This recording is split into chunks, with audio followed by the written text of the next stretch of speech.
Hi, my name is Howard Adler. I'm a filmmaker and artist, and I live in Ottawa, Ontario, and my favorite color is maroon. Yeah, I think I've always kind of had an interest in video and media arts. I remember in high school I took an integrated media class, and that was basically with like, I don't know, I think the cameras were shot on like tape, VHS maybe even, and so we had tripods and we had these cameras and we ran around making little videos, and it was so much fun. And I remember my first editing experience was actually on, I don't know what it was, but it was this big machine, and it had like a tape went in this slot, and a tape went in that slot, and you mark in on one tape and dub it onto the other tape, and then find your next clip and so on. And it was so old-fashioned. Even at that time, it was the 90s. It wasn't so, but it was like a 10-year-old machine, so we were working on very old equipment. And so that was my first taste of like editing. So I made a film called Status, and basically it's about the Indian status card system in Canada. I wanted to look at the idea of status cards and the race-based classification system as a form of surveillance and a form of tracking people's like blood quantum intergenerationally for purposes of like eliminating their identity. We forget that also our people enfranchised so they can go work outside of their community. So that's why my dad's family, they enfranchised so they can go work outside of the reserve and own their own homes and everything, because before that they couldn't own their own home, or if they left the reserve to go to work, they would lose their status anyways. My mother lost her status when my grandmother, when she was like 16 or 17, when her mother, my grandmother, remarried a non-native person. If you're a status Indian and you marry a non-status Indian, you can pass that status on to your children, but it's really dependent upon who they marry.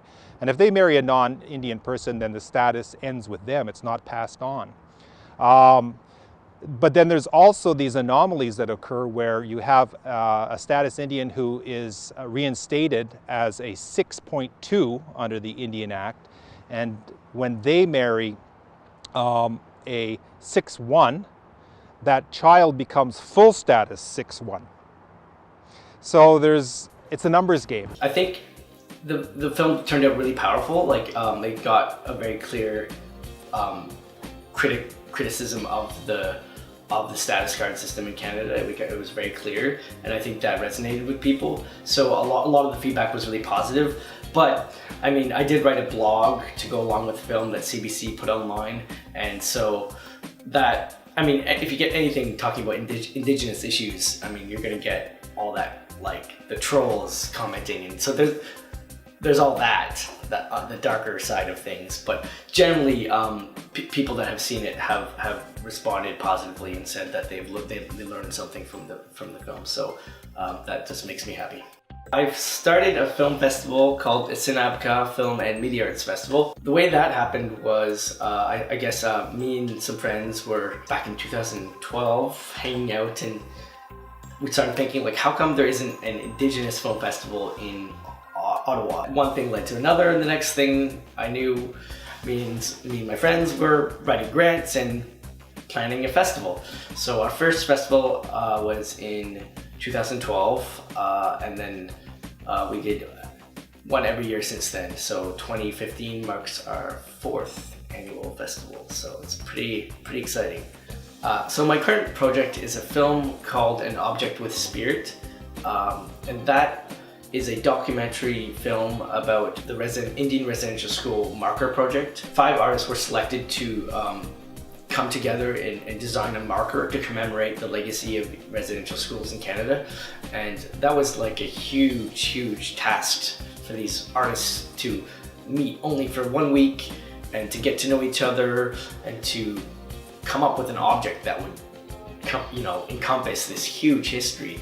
So it was just an amazing documentary to make, because the stories are amazing. The history, the artists themselves were such amazing, amazing people. I think the object that they did make is amazing. It's very stunning. I just see the arts community here is thriving, and there's so many amazing filmmakers, and I think it's just a hub of activity.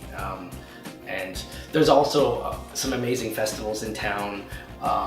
There's Inside Out, there's One World Film Festival, there's some film challenges, there's the Animation Festival, there's like the 24-hour film challenge and the Sparta challenge. There's a lot of things happening, and there's so many things to get involved with. So I really do see Ottawa as like a really thriving place for filmmakers and video artists.